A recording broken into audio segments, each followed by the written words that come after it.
All right. And here we are. Kara Shelman, like what a delight and a pleasure to have you here. Thank you so much for saying yes to coming on the Perinatal podcast. Well, thank you for asking me. I'm loving talking about this stuff. So, an easy yes for me. Yes. I selfishly want to indulge myself in a little bit. I used to when I very first started, I would ask people how we know each other. And then Hmm. we kind of got away from that, but I'm bringing that back today because I Yeah. really need people to know how we know each other. Yeah, And I that love is that. from your perinatal training in the Hmm. greater Kansas City area.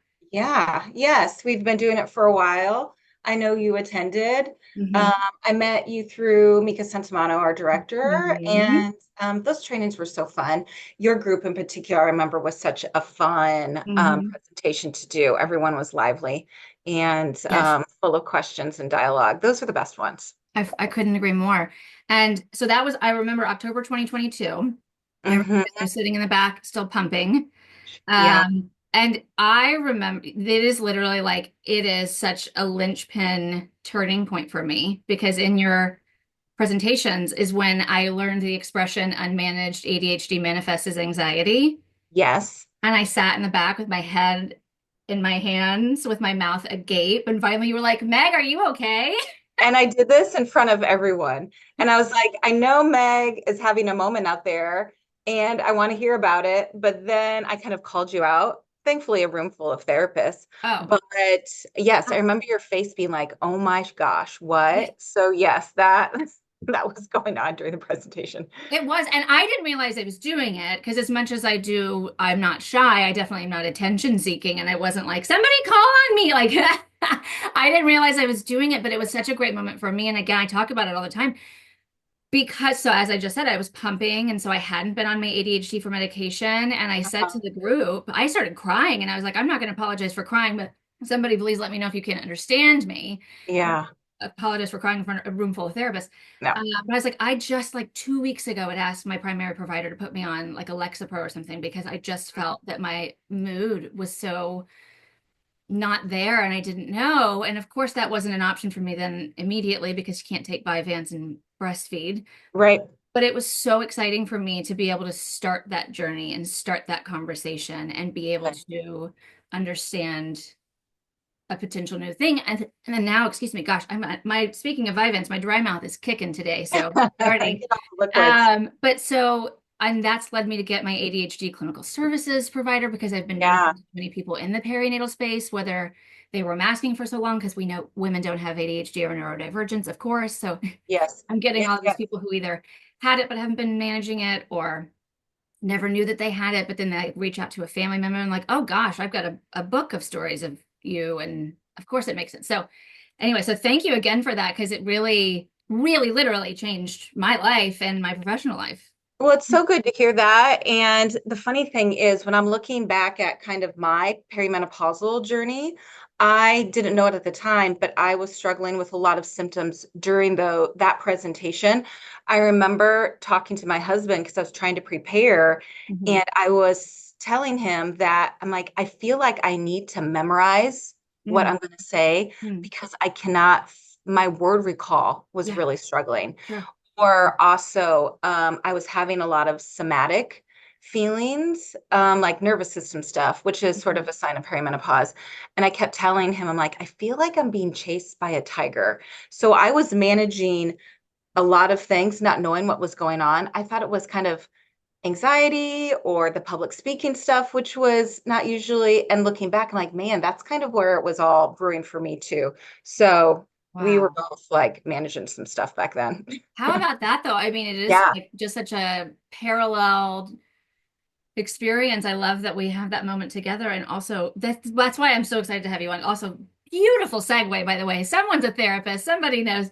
But that's why I'm so excited to have you on, is because there are so many things about perimenopause, menopause that a lot of us know the word, but we don't like what's Hmm. age group. Oh, I'm too young, I'm not old, whatever that looks like. And we start to feel like we're losing it in some kind of way. Oh yeah. And it's not, but what is this and what do I do with that? And so that's why I'm so excited because I if we don't know, we don't know. Yeah. Right. And again, we are all sort of aging with our clients. right? Hmm. So I've been in this practice for 8 years, and some of the things that my clients have been saying over the last few years, there's a theme, right? So when there's a theme in the office, there is Yes. this thinking of like, what is going on? And then also like, I relate to that. So yeah, it is something that I'm seeing, I'm working with, I'm loving and going through it too. And there's Yes. so much out there, which is great, but it's also a little confusing of what to follow and what to do, and Hmm. then where to go for that help. So Yes. Meek Yes. and I have talked about it all the time. It's very similar to her starting out with trying to figure out postpartum depression. I also think it's very similar to the infertility world where something's up, where's my resources, and how do I advocate for myself? So very similar um, issues. It's just kind of, it keeps on going. Yes. Yeah. Well, and it is so interesting to be able to think about like to think about and hearing it other people as well. Like it does seem like there's a cyclical pattern in practice. Like, Yes. oh, I was just talking about that with another client. Oh, I was just talking about that with another client. Mhm. Oh, I was just talking. And then Yeah. of course, because you all have a group practice to even see that expand as much and that's what I love about so much of this and this space, especially of like how much we get to tell people you are not alone. Depending Hmm. on the client, I can make the joke, you are not special. It's You just not are you. you are special in so many fabulous ways, but this specific thing that you're dealing with is not. So you're not alone, Yeah, and it we're really not. We don't. normalizes that for them. Right, really normalize that. So what? So that was kind of the time around that era as well when you started recognizing the somatic, the brain fog, the forgetfulness. What was that moment for you, or maybe it wasn't one specific, but Yeah. the breadcrumb trail that got you to look into that further? Yeah. Well, again, I didn't really know it at the time, but looking back now, so probably again 2, 3 years ago, and I think the hallmark symptoms are changes in menstrual cycle and then vasomotor symptoms, which those are the two symptoms that OBs are looking at as well. It's not the only ones, but they really like if those two are up there, then it's probably looking at perimenopausal symptoms. So I was having some menstrual cycle changes and then insomnia. So again, these are little symptoms that we start noticing is that, gosh, I'm not sleeping as well. Mhm. And it's when we start tracking it, it's menstrual cycle related. Um, and then my biggest symptom was muscle aches and joint pain. And that one really just took me out. And I kept thinking, like, this, how I'm feeling does not match what I've been doing, like movement wise. And Uh-huh. also, I shouldn't feel this bad in my early 40s. Mhm. Um, so it was a journey. I talked to OB and I talked to actually three menopausal specialists, and I got three different sort of treatment plans. And those are not necessarily wrong plans, but what women are finding is that there's a lot of options. Mhm. Um, we don't know for sure what's going to help for you. Mhm. And it is unfortunately a little bit trial and error at Mhm. this time. Mhm. Mhm. Um, for me, I ended up getting back on birth control pill. That did help with some things. I also got my thyroid checked. There Mhm. was some issues there, which those overlap too, thyroid issues and perimenopausal issues. And I remember going back to my OB after a year and I said, some of these things are better. I'm not suffering, but some of these things I'm still having an issue with. And she said to me, she's like, you know what? I think we can do better. And I think I almost started crying. I was Oh like, my really? gosh. We can do better than this. And so, yeah, we started, personally, I started hormone therapy, and it has been helpful with some of the symptoms. And then, of course, going down the rabbit hole on all the things. Wow. That Mhm. really is such a beautiful thing to hear because I work with so many people, I'm sure you do too, where that struggle of, even again, coming back to my ADHD, of like the fight that I have to go through to get my Vyvanse, and we have to call the doctor, and then they called Cigna, and then Cigna called this, and they were going to cancel. Then I had to call this Walgreens, but that Walgreens, and it's like, what privilege for me to be able to just be like, no, I'm going to sit here until somebody gets this taken care of, But because no one has the time or no, the uh, dare I say, the willingness to advocate for themselves, not willingness, the ability, or it's not judgment, but Yes. Yeah, like they're not going to punch somebody in the face metaphorically of like, no, I will have this. And it's so beautiful when you're like, we can do better to hear a provider be like, well, I could slap something your way and see what sticks and call it a day, but instead I'm going to dig deeper and actually use some more intellectual labor and Yes. and offer you something else and more. Or again, it is a natural process that everyone is going through. Yes. And I did have a doctor say that too, too, I'm a provider. And Mhm. when you go to a provider, it ends up being this kind of conversation that a doctor might not tell their other patients. Uh-huh. But she was saying, she's like, I really wish it came off that she didn't, that women were complaining. And this is a natural process and we all have to go through it. And that is true, but we don't also have to like suffer our way through it. So there is a lot of different feedback that women are getting from providers. It's so true. And again, it is a privilege to have the time to advocate for your own health, Mhm. which is unfortunate.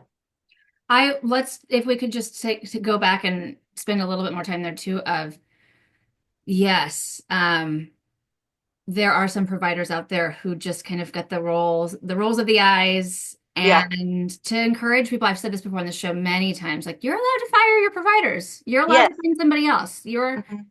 You are not the expert in obstetrics and gynecology. Certainly, I mean, some of y'all are. Mhm. And you can tell you're obstetrics and gynecology anyway. But for the most of us, that's not. And sometimes I think we think these people have these letters behind their name. Okay, well, I guess this is the best I can get. If you're feeling like there's something, or if you see your doctor kind of brushing you off or rolling of the eye, actually, or just with energy, like it's okay. You're allowed Yes. to seek a second opinion or to find another provider or another office entirely. And I don't know if sometimes we allow ourselves that space. And it's not for me to give people permission, but I'm saying it right now. Yes, I say this is a paid service. You can find another provider. I always say like I want to give your OBGYN the benefit of the just the benefit. So go back and have these conversations Yes. and let me know how they go and then how you feel and let's talk about where else we can go if you're not feeling heard or again, it's a provider that's being curious and willing Right. and that's what we're looking for. And I feel like most are. And many are absolutely, absolutely. And I like this too because this is what's great about having a therapist. Obviously, I'm biased there too, but everyone go get you a therapist of Yeah. to be able to have that conversation. Because Mhm. that is a really good thing of like, oh, great. Have you thought about asking these questions? Have you thought about asking those questions? Oh, no, I hadn't brought that up. Well, great. Can you pop that in a my chart note? Can you schedule another appointment? Mhm. And sometimes it's miscommunication. Sometimes people are running behind. Sometimes there was a catastrophe in the office that morning and they're Yeah. not fully there or in their own life. Of course, like we're all humans. So it's not to say like throw the baby out with the bathwater from one smirk that you interpreted as disrespectful, but to say that there are options out there and that you're allowed to take up that time and ask those questions. And I'm just thinking the benefit of seeing a reproductive mental health therapist or a paid Mhm. perinatal, we are very used to talking about hormones, menstrual cycle. We're asking Mhm. these questions um, that sort of pinpoints both the medical side and the Yes. emotional side Yes. that really do need to be treated. So I Mhm. think that is kind of that we're very comfortable talking about these Yes. things with I said our the mental word, health clients. yes, I said the word luteal to a client once a couple weeks ago. She was like, I don't know, every so often, da, da, da. And I was like, well, it sounds maybe like you're in your luteal phase. What do you think? She's like, how's that? What's that? What are you talking about? I was like, oh, honey, let me get the screen share going. We're gonna And that says so much like we have no idea what's going on in our bodies. And yes, a little bit Yes. of we're all figuring it out. Yeah, but that's the benefit, I think. We have no problem talking about your vaginal dryness as a therapist. It's why I have so many clients being like, I mean, TMI. I'm like, not here, Nope. not here. Mm-mm. Takes a lot to surprise me these days. It does. I was like, no, ma'am, not right here. That's not what Mm-mm. you're gonna get. That shock and awe is not gonna happen here. Well, yeah, like I said, I just appreciate the idea of taking a little bit of time there too, of because I think about my mom, going back to so many things that she's told me over the years where she wishes she would have stood up for herself more. She was a really solid advocate for me, especially through my neurodivergence in childhood, but for herself. And, you know, a quick tangent or an example of like my firstborn's teacher said that I was starving him because my breast milk wasn't fat enough or whatever, and we had been working with Mhm. you know children's down in Houston, and the head of GI was like, "No, you see those chunky thighs? Your breast milk's doing that." And I went in and talked to the people in the front office, and I was like, "She can't talk to people like that. First of all, she's actually incorrect. Like, whether Yeah, or not she's correct, fine."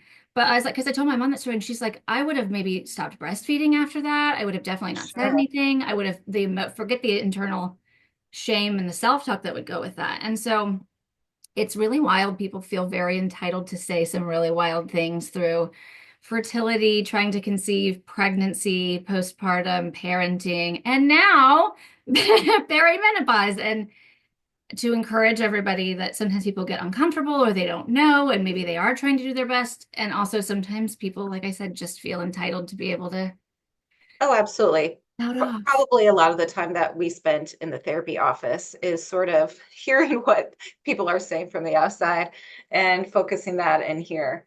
But I think that has to say with why it's being talked about some more. I think we and the generation below us are the ones that spoke out about postpartum depression, the struggles in motherhood, and now these women are entering this stage of life and are also like, this isn't okay. I'm not going to be quiet about it. And now we have some platforms available to us. So I think that's what's been happening. We're just going to keep on keeping on with talking about things that we should and not be quiet about it. So Yes. I think that's great. I mean, think about that when you just mentioned that too. I was thinking about Brooke Shields, I think it was, Yeah. who mentioned postpartum depression and Yes. other actor men.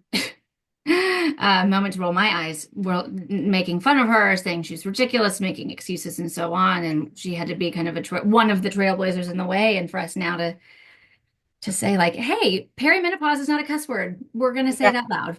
Right. The bravery, right, of being vulnerable and sharing some of these symptoms that for a lot of women have a lot of shame. I know Naomi Watts has a new book out. Really, again, she talks so much about struggling with this at a younger age in her 30s when she was trying to get pregnant and how much shame she had. And she's out there talking about it too. So, again, a lot of bravery for Mm. women talking about these symptoms. Yes. Oh, the book Dare I Say It by Naomi Watts. Hmm. Yes. Yep.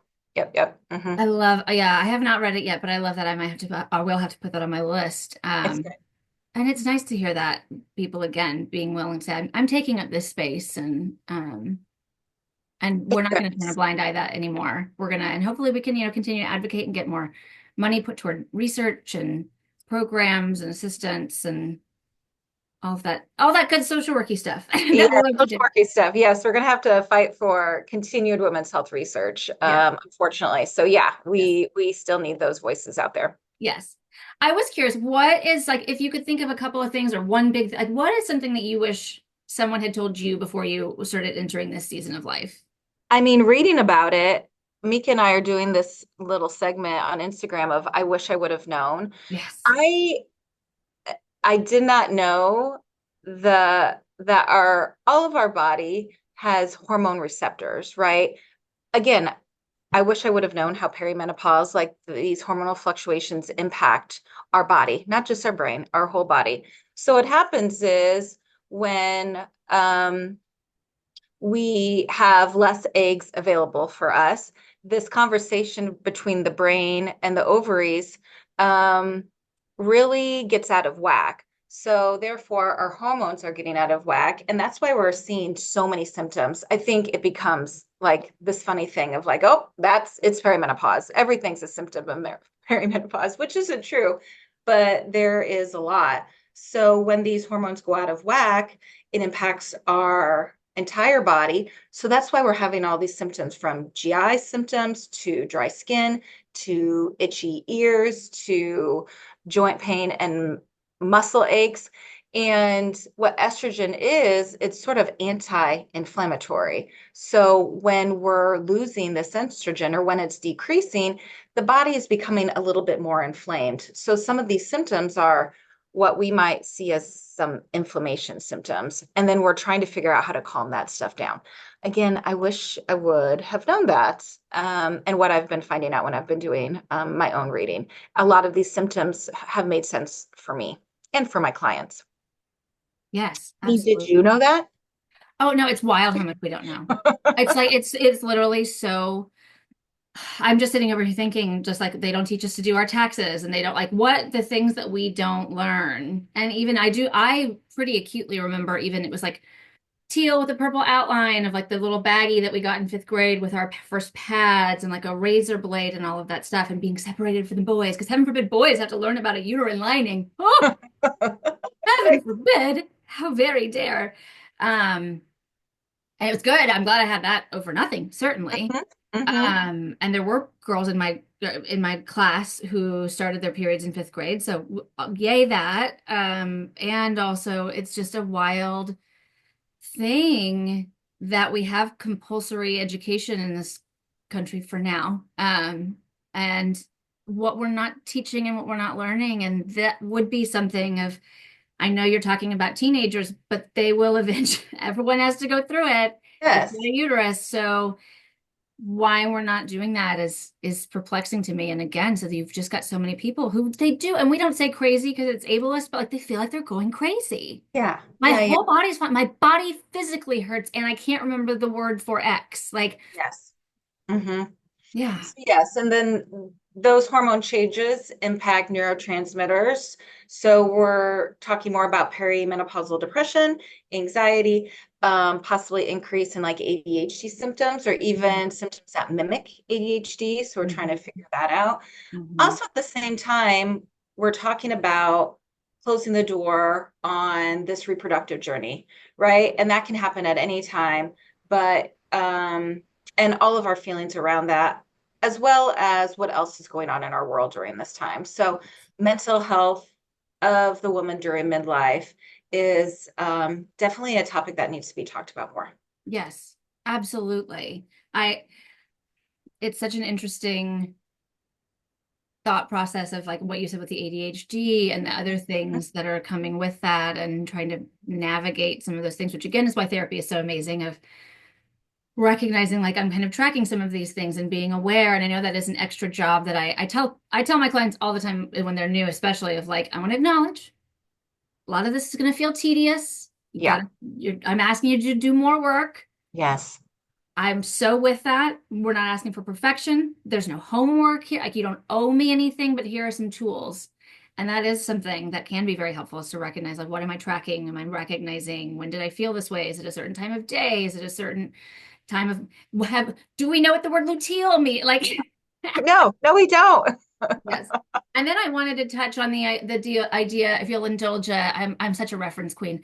I watched an episode of The Kardashians that I had seen, or a clip of it, or something on something, and the matriarch Kris Jenner was Uh-huh. getting a hysterectomy, and she Yes. was sad because she was like, "That's where my babies came from." She's got hmm birthed six kids, and I'm not Yeah. sure what her other fertility journey was, if she had any other pregnancy losses or whatnot, but we know she's given birth to six, and the oldest Courtney was making fun of her like you're not using it anymore, and I was like yeah, you're right in terms of where do we do moving forward, but like let's start with the empathy and holding the space for that's no longer going to be in my body and that's where you lived Absolutely. for a while, Mhm. and all of that that goes with it. I was like, oh no, I'm so team Chris in this Oh, conversation. absolutely.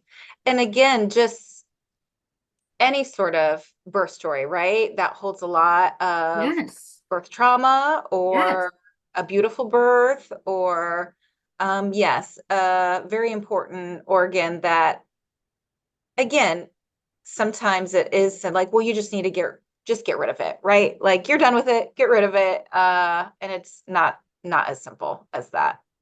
It's certainly not. And again, at the end of the day, do we need to get rid of it? Yes. So in a black and white setting with no nuance at all, yes or no. No, I'm not using it. Yes, get rid of it. Yes. But there's such a like, can we hold so much other space outside of that on the ramp up to that, and especially for ourselves. And again, even if you're not getting those messages from somebody else who's close to you or in another place, like first of all, you're getting it from us. but Hmm. also knowing that you're allowed to, excuse me, take up that space is so important. It's all, it's all a mental and emotional situation. All of this. Well, again, our messages about aging are not really good in Well, our yes. society. Um, and then two, our agency over our body, also not really great. Mm-mm. So No, there's a no. lot there when we're talking about what we should do in our plans and how we feel about some of these things moving forward. For Yeah. sure. A lot of grief involved too. So much grief. Yes. So much Again, grief. cyclical conversations, transitions, grief, which Yes. again, over our reproductive story, that is the issues always. Yes. Hmm. Yes. Oh, absolutely. Um, and it's so interesting of the question is not, I don't need to ask you this question. We both know like there is so much stigma and mystery around menopause, and we know that's not some people don't study women.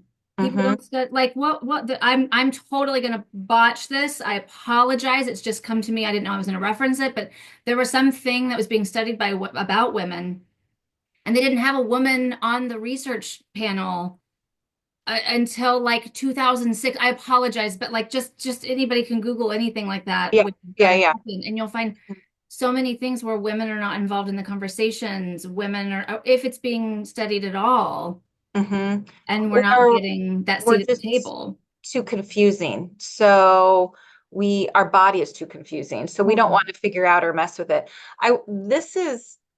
This actually is what drove me into women's health and women's mental health.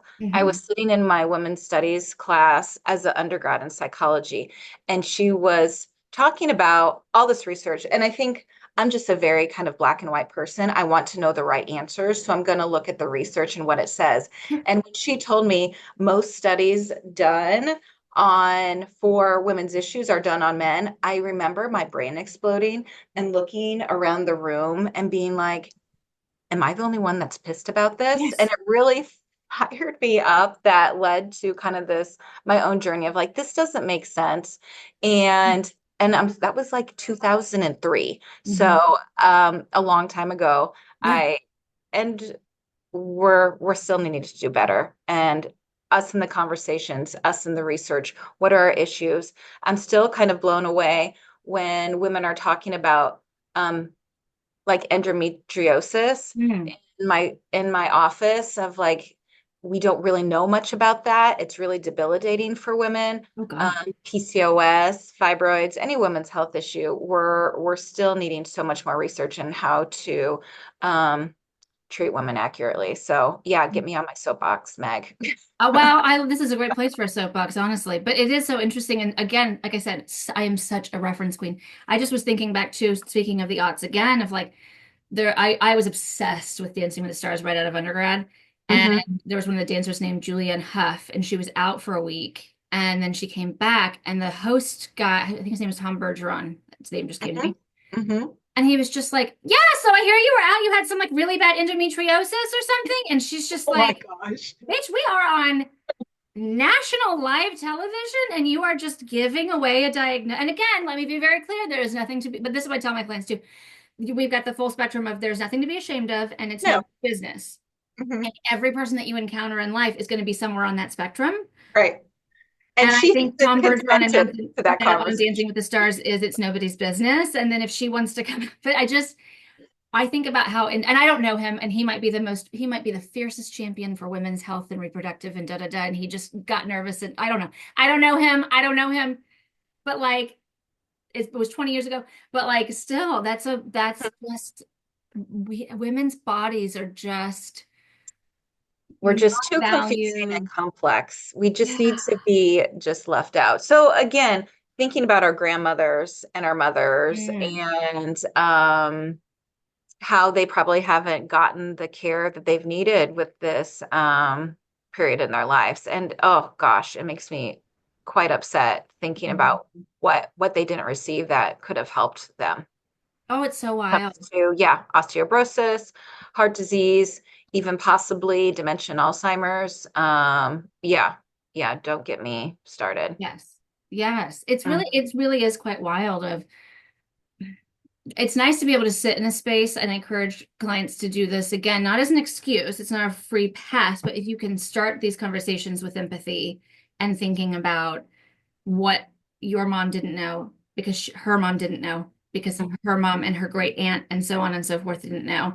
And Mhm. so when you don't get that empathy or support or whatever that is that's looking like for you, again, not as an excuse, they don't get to be a bull in an antique shop through your life, but you do decrease that building of resentment when you can say like, oh wow, they had it bad in this way, and that's why they're not able to meet me in a supportive way right now. And again, then we get to have that conversation intentionally moving forward. But it is absolutely wild how Mhm. much Mhm. stuff we just did not know. Yeah. Yeah. Hmm. Yeah. And again, kind of thinking about all the symptoms of perimenopause, again, how do we treat this symptoms versus this symptom? And that's kind of why I'm like, okay, I got three different options. And again, none of them possibly wrong, but what options are best for the symptoms that I'm having? Yes. Yeah. And going back to us having to be an advocate of Mhm. for ourselves in this, here we are again. Hmm. Yeah. Yes. Do you have a way that has helpful and such as very specific things? So this is a very broad question, but kind of helping people to navigate like, well, I've been experiencing anxiety, depression, ADHD, I've been in therapy or not, but I've known that about me for a while. Is Hmm. there a way that kind of you can help people to recognize like, hey, this might be a perimenopausal conversation? Like, is there something that kind of No. helps people know that we've kind of kicked it up a notch or whatever? Yes. And again, we're looking at that medical piece, but what I'm finding Mhm. so interesting is very much, again, when we worked in postpartum depression, postpartum depression, what you're hearing is very different than other kind of depression that they've had in their Mm. past. Again, if we have Sure. a history of depression at any time in our lives, we Mhm. are going to be at an increase for perimenopausal depression. And what I'm Yeah, I just hearing, wanted you to say that again because I don't want that to go. That is that good if you had postpartum depression. you're at a higher risk for perimenopausal depression. I feel like that's not a thing. I just wanted to make sure that we took a moment because I'm Yes. not sure if people are aware of that, and that's a very good thing to have in mind. I apologize for cutting you off, but I'm like, wait, no. No. And again, we do this in our settings of like, let me know a little bit about your reproductive history. So how did you do in puberty when you got your first period? How Mhm. was pregnancy? How was postpartum? Because those are huge hormonal fluctuations. Mhm. And again, it's a big one in perimenopause too. So if we're sensitive to those hormone fluctuations, we tend to see that with anxiety and depression. But what I'm hearing in perimenopausal depression, that's a hard word to say altogether, but it's very self-esteem based. Mm. They're saying these things that don't really match with the person that I know who I've been seeing or that they know. Yeah. I kind of say, have you seen the meme of like Homer Simpson backing into the Yes. hedge? Yes. That is a perfect descriptor of what perimenopausal depression feels like. I love Women that. are saying I'm not feeling like myself. I don't want to see anyone. I Yes. kind of want to isolate. You can put me out to pasture. I think I'm kind of done. I think people are talking about me. I don't think I'm good at my job anymore. Mm. Um, I'm really not finding pleasure in things anymore. And it doesn't really make sense with where they're at. So Mm. those are really some of the things that I'm hearing at this stage of life that is sending me down the rabbit hole at looking at other symptoms. Mm. Um, Also, like irritability, rage. I had a client that said, I knew there was something going on when I woke up and I was so pissed at my husband. And I didn't have a dream about him, but then I realized I'm like, he hasn't even done anything yet. He's not This even awake feels, yet. this feels really big. And it does not match our relationship either.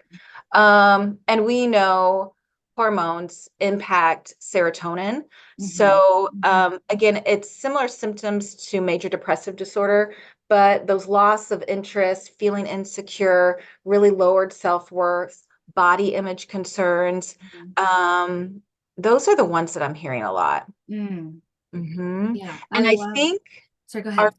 So our desire, when we're feeling out of control in our body, we tend to go to the coping tools that we've done, especially if we're tend to be over functioning, right? So Mhm. what women are doing is I'm feeling out of control and I don't know what's going down on. So we tend to like double down Mhm. on the things that we've done. So I'm going to exercise more. I'm going to figure this out. I'm going to restrict more with diet. You know, we kind of go that over functioning. What I'm finding out is that those things don't work for us anymore. They're actually causing more stress in our body and possibly increasing symptoms. So that's one of the things I'm talking about in my office. I know you have the urge to like double down on Yes. this over functioning, but again, like postpartum, um, this isn't going to work here either. And I think there's a lot of grief and not using some of those tools Mhm. that so many women have tried to use over time.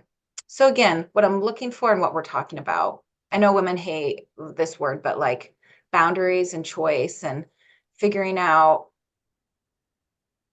what you love to do and who are your people that really makes a difference in this stage of life and really Yeah. grabbing onto those things. Mhm. Yes. I realize because I listen to a number of podcasts myself, and like all podcast hosts have kind of a foible or whatever. I say I love blah blah blah too much. That's my thing. But I do really love the Homer Simpson idea of it all. Or if those of you out there who are Drag Race fans, they redid it for Shangela. She's one of my favorite queens. Yes. Yeah. And she can find her doing that as well anyway. But That's the perfect descriptor. And again, some of my wow. clients don't know who Homer Simpson is, but I'm like, oh, that is exactly how I'm feeling. Like, I'm done here. I think I'm good. Yeah. And I'm like, okay, you've got so much time left. We're So usually at the top of our career, and we actually maybe have some space in our family. Like, this is the time that we should be feeling something very different. So, again, if it's not matching, um, then yeah, I'm asking more questions. yeah. I think that's such an interesting space to be in for people to recognize that and being able to say, this is not my reality, but it feels, the feelings aren't final of it all, but like it just feels that way. And so Mhm. how am I supposed to move forward through that? And yeah. Yeah, I don't know what's going on. This doesn't make sense to me. Mhm. And I'm feeling out of control in a lot of different areas. Well, and Hmm. I like the point that you mentioned. See, I try to not say I love and I said I like. I'm gonna stop catching myself and just keep Just talking. But I go am with it. trying to be aware, team. Listener darlings, I know that I do these things. But to say like we like to do stuff, like when I have clients who like to do, and so that is why first of all, some of the tools that I give are longitudinally studied, but also people just like to be able to do something sometimes. And so, Yeah. what am I going to do about this? And Yes. with grief, even with grief, we do grief projects, right? So when I had my pregnancy losses, I had, we had nicknames for all the babies, and I got little bracelets made because that's something that Mhm. makes me have that connection, something I did, and something tangible, and something that's not tangible for me otherwise. And so, what are the things that we're doing? What you said of the idea of, well, I'm just going to work out twice a day then. Well, I'm going to cut out sugar, which I mean, we could probably all benefit from that, Sure. but in a way that feels less intentional and sustainable, but more reaction based, more like, Mhm. let me try to fix this energy. And I want to work harder and try harder. And yeah, that sometimes is not the answer when our body's actually needing to do things differently. We might need to rest more. Might need to fuel our body more. We what? might need to Yes. manage stress more. Instead of burning at both ends, I might need to really put sleep.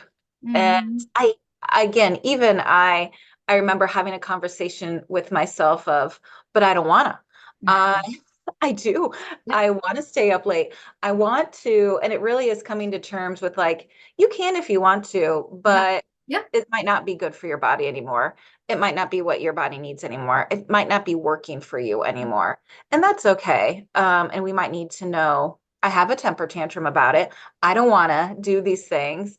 And yet it might be actually helpful. Yes. Oh, it's Hmm. so true. It's so true. I have been on this rest is productive kick for so long for so many people, even in my personal life, where it's like it used to be such a good thing to be so performative of look at all this. I was up till this time and night. Oh, I'm Yeah. doing all this and da da da da da.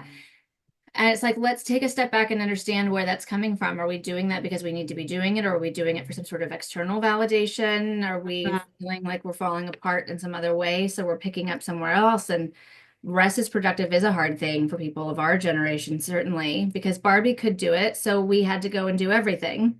Sure. Yes, yes. Pendulum swung a little too far that way. Uh-huh. And Mm-hmm. that's not specific to millennial aged women, Gen X women, but just in general, recognizing that like rest is okay, sitting is okay, reading a book that doesn't make you better as a person or learn Fiction. something new based on research is okay. I'm talking to myself right now here too, y'all. No, if I could make any recommendation, I would just love if women read more fiction. Yes, But there's literally. a lot of pressure on us to do all the things. I would say raising kiddos in this world, I mean, the options of them, their busyness, and us just kind of jumping into that with them. I mean, no one is helping us put boundaries around these things. Mhm. And we're only going to do it for ourselves. And I also like that is not easy to be Mhm. able to do that. We can be really uncomfortable with that. Yeah, absolutely. Absolutely. Oh my gosh. I was wondering what I'm always so encouraging of my clients to make sure that we're not asking, like, we're not seeking codependence. We're not asking other people to take care of us, but we do also, we're people in an environment where us within our own environment, within our body, but also the people who are around us. Like, what are some encouragements for the people who are listening who maybe this isn't their experience right now, or maybe they don't have a uterus, so this isn't for them, but Yeah. they're still listening because they've got loved ones with uteruses. Mhm, mhm. Um, I always want to say uteri. I don't know why. Two uteruses is a uteri. No, You're right. I'm just curious, how can we, what are some things that you might have been able to help your clients when they're explaining this to friends, partners, coworkers? Do you have clients that you've had to have the conversations with? How do we help people support people navigating this transition?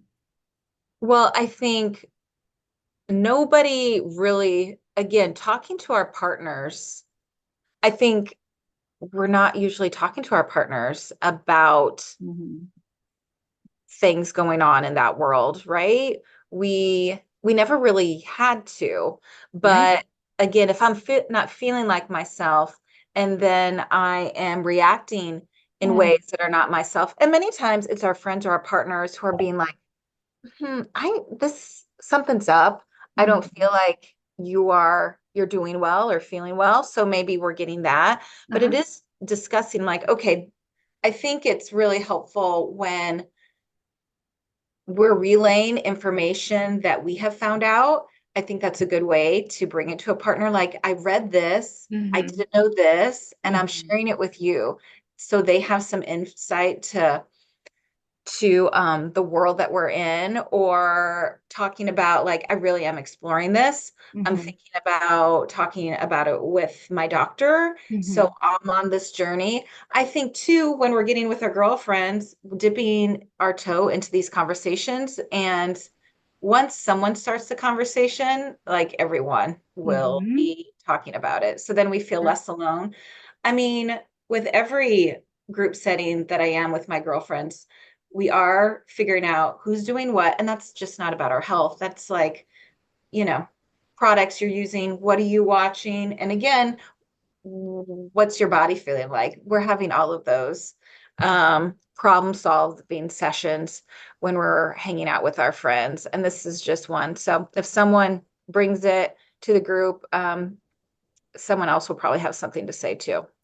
Yeah, that goes back to what I said earlier about like it's no one's business and there's nothing to be ashamed of, and it's not our individual job to be the educator or be the one who's always vulnerable or be the one if you have that safe space. I love that when you can get in that space of, hey, let me go first, Mhm, because that does open, it gives permission, dare I use the word, like gives permission to the rest of everyone to say, oh, wait, me too, or oh, I don't have that yet, but I don't know what I'm talking about. What am I looking for?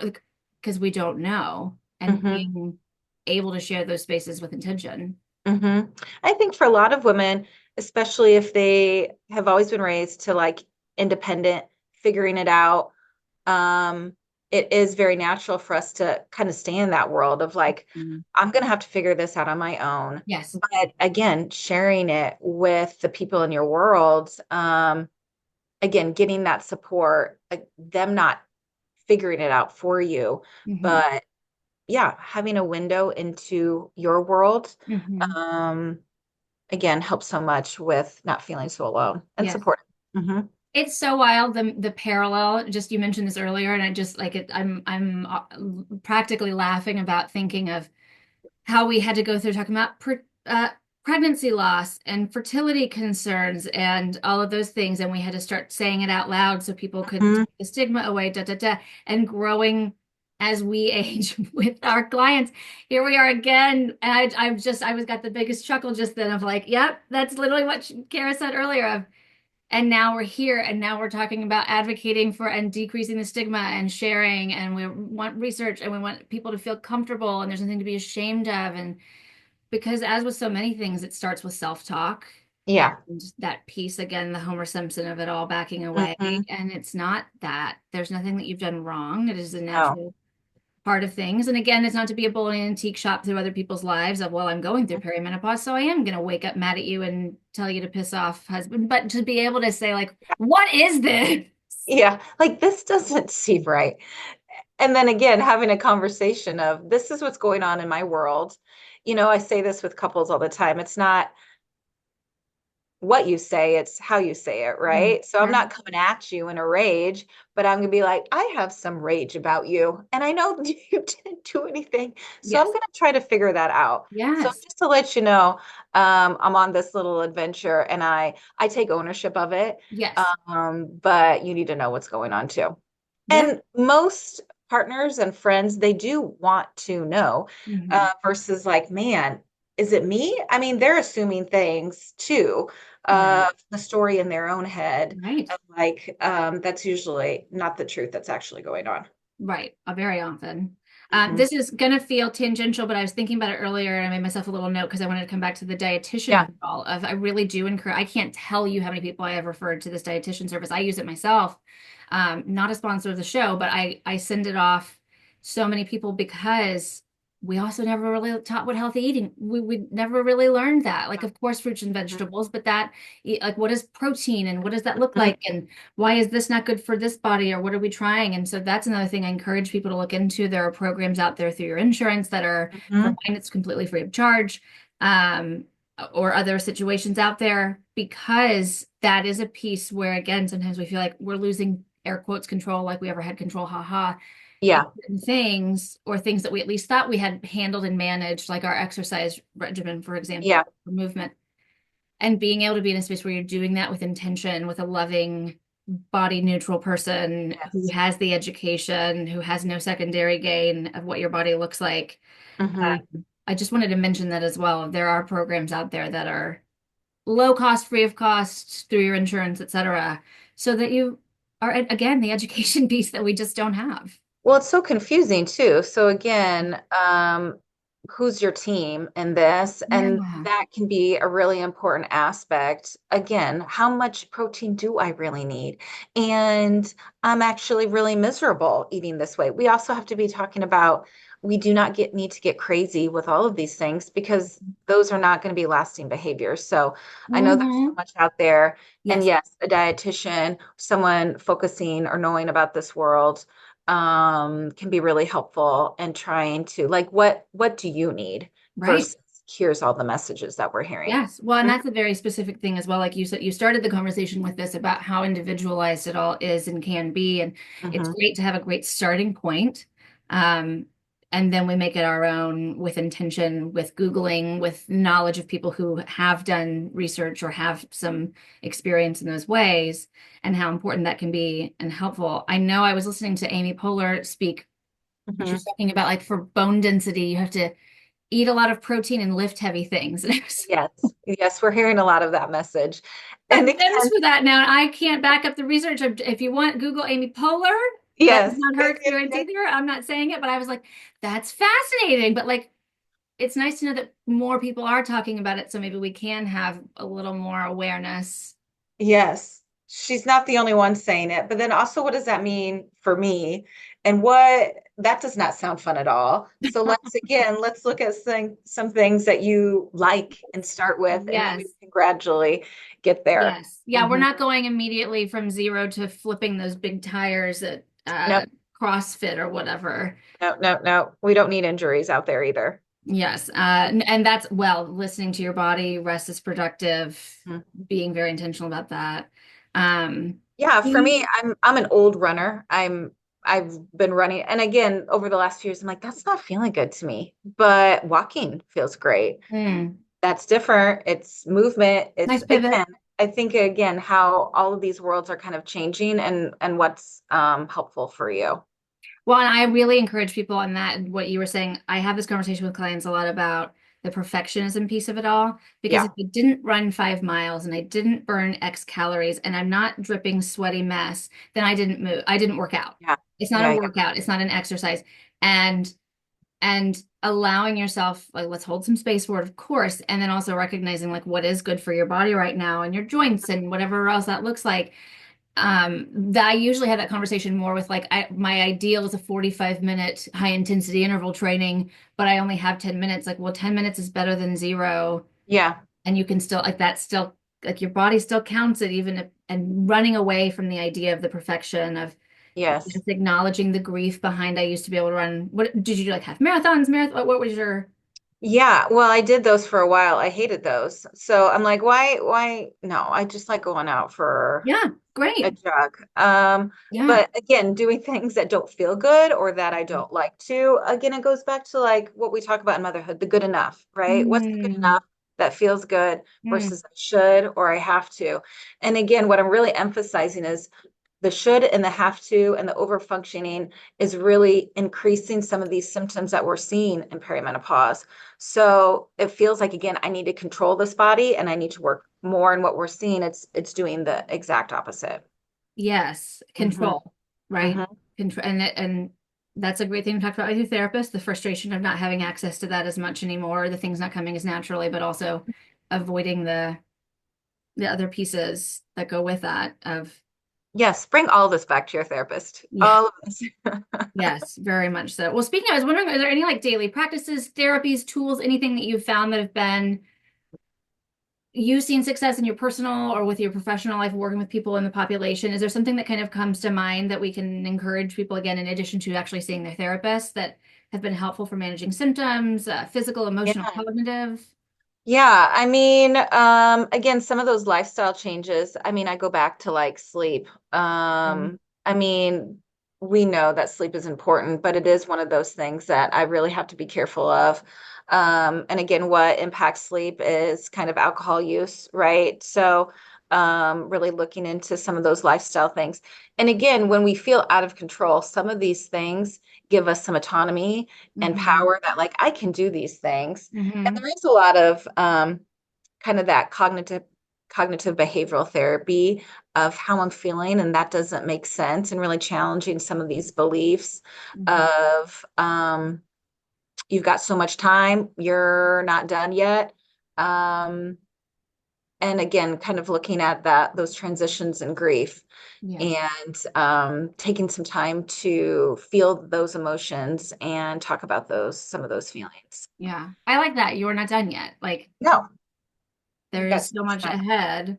Mhm. So I wanted to wrap up kind of like an idea. If you could create like a TikTok or a pamphlet or a billboard or something about menopause that every woman or person with a uterus would see at age 35, what do you think that, and I didn't give you any heads up on this, so it doesn't have to be everything. Like, is there something like what are the Great. things that coming to your mind that you would have included on that?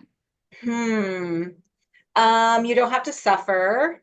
Hmm. Um, it is a natural process, but we don't have to suffer through it. You're Hmm. not going crazy. We actually have answers and we do have protocol. I was just talking to a client and she did not know of all the options that she had. And you do. You have a Yes. lot of options. There's been a lot of changes going on and a lot of research out. So we don't really have to suffer and grit our teeth to get through it. Hmm. Amazing. Amazing. Well, Kara, where can everybody find you? Oh, Centimano.com. You can find me there, and then our team here that is all working in perimental mental health. Yes, absolutely. And all that'll be in the show notes. And also, Yeah. I'm going to selfishly plug too that Mika has actually been on an episode of this as well. So I'll put that in the show Yes. notes for No, everyone. Once you finish this one, pop on back into that one and hear about Mika and Kara's co-conspirator up there in that's Kansas. right. And I like that co-conspirator. Yes, we're yes, definitely I that. love it. Thanks I so love much it. for having me on, Meg. I love talking about this stuff, so thank you for asking. What an absolute pleasure. Thank you. Thank you for sharing your intellectual and emotional labor because this is something I feel like, again, I really want to get more into. I'm trying to get somebody else on soon to talk about just aging, the messages behind that in general. I'll be looking forward to that one. So Yeah, yes, most do it. I'm going to definitely. listen to that one too. Most definitely. Well, everyone, thank you for tuning in. Whether this is for you, for a loved one, whether this is coming for you, or this is not your biology, we appreciate you taking the time to educate yourself on it because it's very important. And it's where advocacy starts is through everyone being aware of it and taking away the stigma and supporting each other through it. So, as always, be curious, not judgmental, and we will see you right back here next week on the Perinatal Podcast.